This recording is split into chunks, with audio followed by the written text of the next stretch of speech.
My friend who runs a software company gave me this. He keeps getting these FedEx to him, and he's not very happy about it. This is something that will make you angry if you also do not like the single-use e-vape cartridges or canisters that you see around the town that everybody throws away that has lithium-ion batteries, just single-use, thrown away, no charging port. Well, they've now found a way to put video ads in the mail.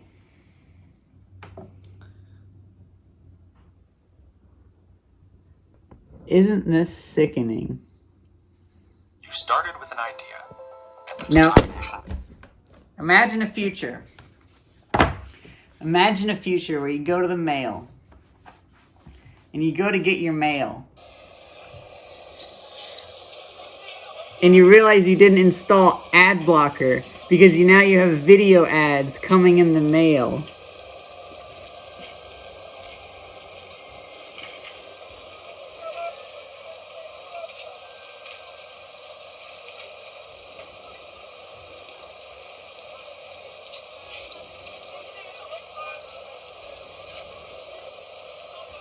That's the only reaction you're going to have.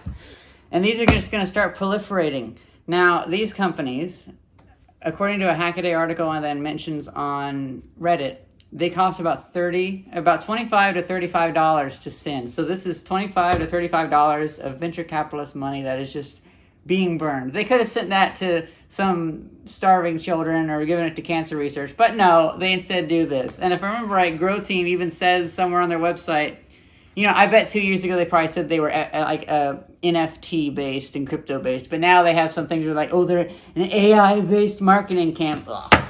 Well, happens to be that this is a very capable video processor with 100 megabytes of memory, and it doesn't necessarily need stuff in the same format. This is a 240p video. This is just a video I took from YouTube, and we have volume up and down. So I'm thinking, if any of you guys find these, send them to me. And now we're going to proceed trying to find some good uses for them. I'm thinking, this could be, let's see if it takes pictures. Let's see if it takes other files, just music files. But first of all, let's rip it open. Where is the... Oh, there we go. So that's how you turn it on and off, is the magnet. Oh, it's so dirty.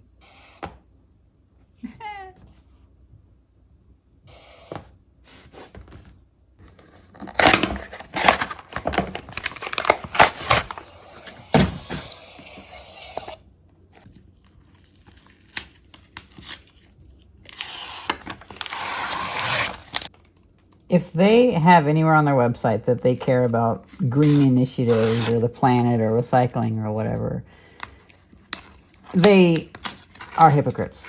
Oh, we have something here. So it seems like it's encased in foam.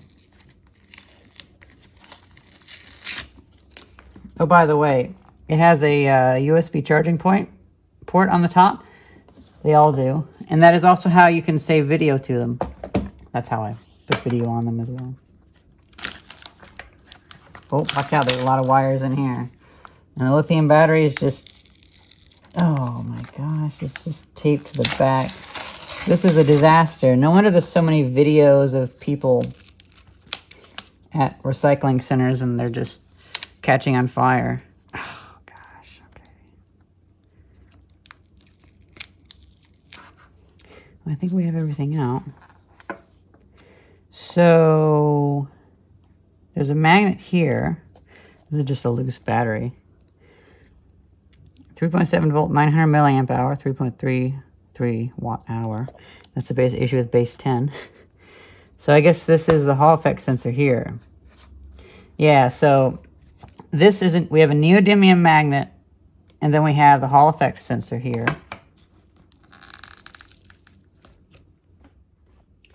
I get to use my screwdrivers from my best clients. They like my work so much they gave me these screwdrivers.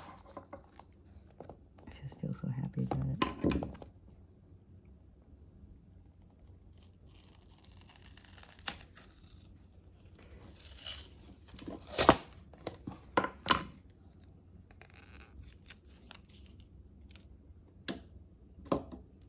maybe they're not neodymium magnets, but they're magnets of some sort.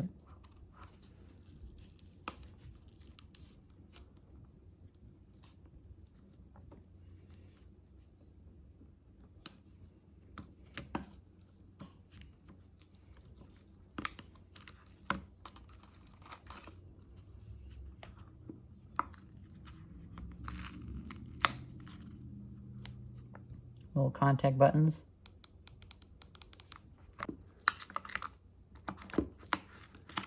Imagine if somebody made something like this and then it becomes collectible and somebody wants to repair it. Like, oh my gosh.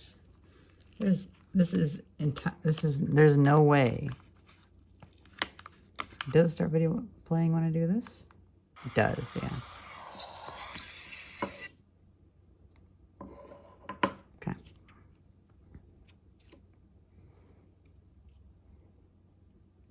Ah, it's just a piece of steel. It's not magnetic. And this would be magnetic. Yeah. So what I'm going to do is I'm going to put this here and sandwich magnets around it. So that keeps it appeased.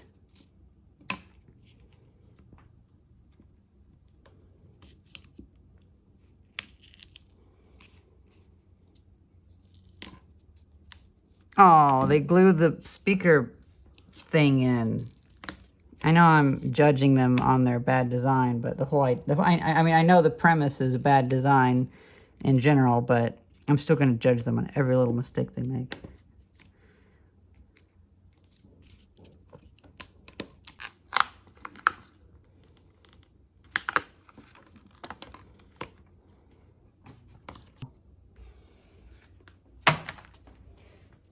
And that's not even with the e-waste that we tore out. Like, gosh.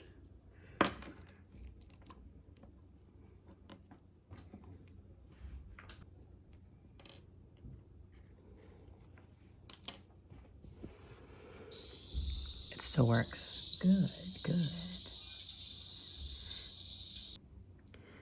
The first thing I noticed is that we have several other solder pads up at the top. So those might be programmed to do something else. And we have the SK Hynix memory, ESMT, I believe. One of those is the video processor. It's probably the middle piece that I can't get the glue off of is a video processor.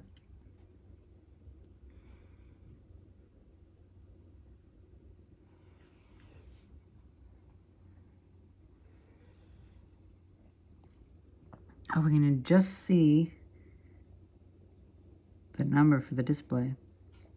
So here's the measurements for anybody willing to make a Thingiverse idea to 3D print for these. I plan to make quite a few, but you know, you guys might come up with better ideas than me. So here's the measurements, and this does give enough buffer for the wires and stuff to go around. And then just crop it in by a few millimeters, and that will hold it in because, you know, the bezel is a little bit bigger. Now, I've removed all of the hot glue, and that actually came off pretty easily with a pair of well-sharpened tweezers. And the first thing I want to go is this Hall effect sensor. Not least of which because I could use that for an Arduino project, and I want that on something else. I believe if I short out well, not short out, it's a resistor. If I smartly connect a resistor from the green to the white, that should make it work. Okay, so I did have the right of it. I just wasn't able to make a good enough connection with that by hand. But with my multimeter set to the amperage settings, I can cross the green and the white together. And even just shorting it out turns it on, so I could just use the switch. That's good. Well, removing the Hall effect sensor made it turn on.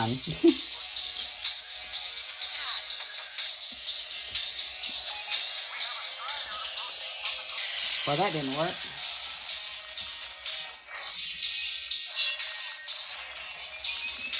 Okay.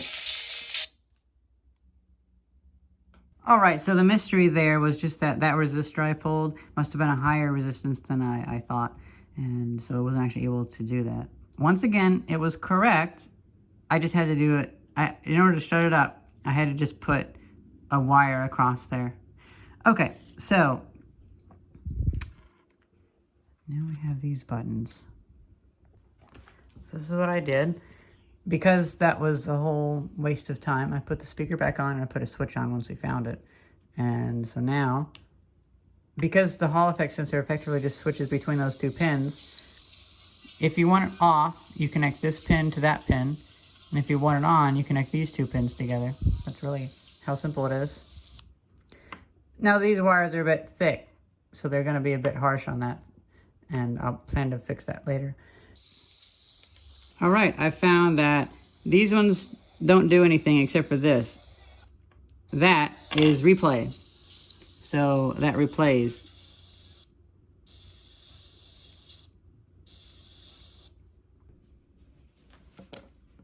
Some nice little buttons for Arduino projects. And that. Oh, the glue on there is bugging me a little bit. Oh, this is interesting. I was just checking out if I knew what I knew, and I've never seen this before. No file and a battery icon. So that can give a hint to what version of Android or whatever it's running. And then another one is this. Look at that weird messed up USB logo. Why is it so messed up? That is so oddly unique in the grossness of it that you should probably be able to tell what version of Android or whatever it's running just from that. So I deleted the video files from in here. We have 94 megabytes to work with. I have video, music, and then picture. Let's move it into there. And then disconnect it.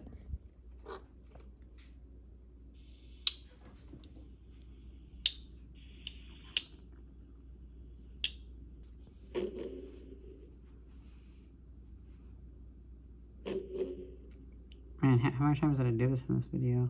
This video's from like 2012, so. Okay, and then does it do the same one or does it do the other stuff? Oh, it went black. Interesting.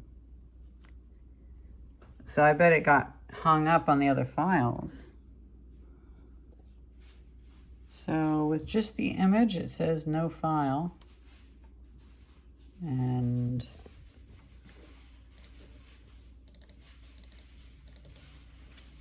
so it can't understand JPEGs. Okay, let's see. So I just looked it up and it uses the Actions ATJ229R2. And I was wrong, it was SparkFun. I'll have to edit the video for that. So up to 1080p, runs on its own version of Linux. Okay.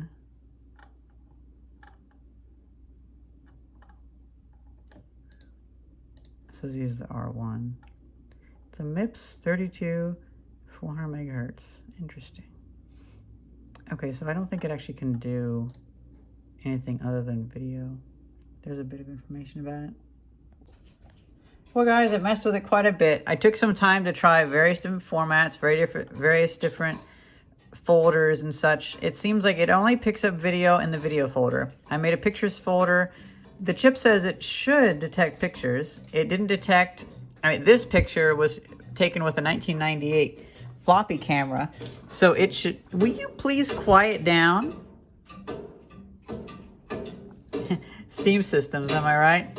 This system, this picture was taken with a 1999 camera, and so it should work on pretty much everything. It didn't recognize that. It didn't recognize that JPEG. It didn't recognize PNG or bitmap.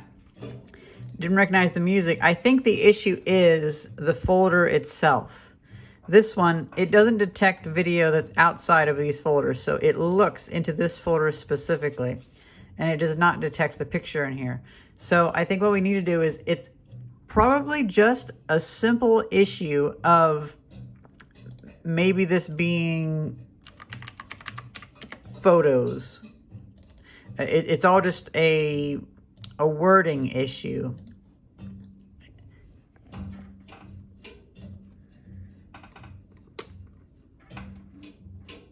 But no file. So that'll take a little bit of reverse engineering, and I would like to hear what you guys think about that. Well, that's pretty much it for the moment. I don't quite have any plans for it, but I would like to hear what you guys think. And I definitely have plans for these components, particularly these switches. I would like to make an Arduino solar battery charger or a controller. And I have a little display that counts up every time 6 volts is applied. It also works with 3.5 volts, also works with 5 volts. And so what I want to do is every watt hour the solar charge controller detects going through, it will tick that up. But if I have a display, I can have it turn on the display whenever I click that. Or I could tell it to do something else, to turn on a relay or something.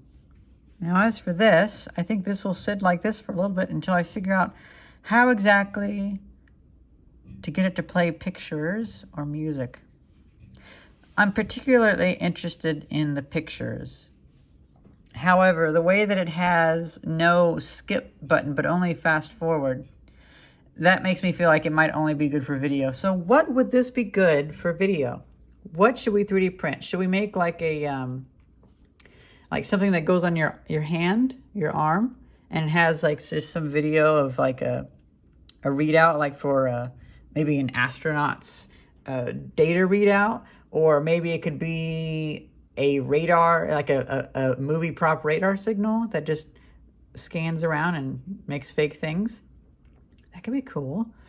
Let me know what you think we should do with this. And maybe we can do a video pretty soon, because I'm in a very tinkering mindset where we have 2 of these so far, and my friend might still get more of these. And I would like to find a use for these, and also I'd like to find a use for those e-vape cartridges, but you know, you can't find a use for all e-waste, but this e-waste is pretty interesting. I hope you guys enjoyed this video, and thank you very much for watching. Yeah. It's cool, but it's a shame that it exists in this way, but it's cool.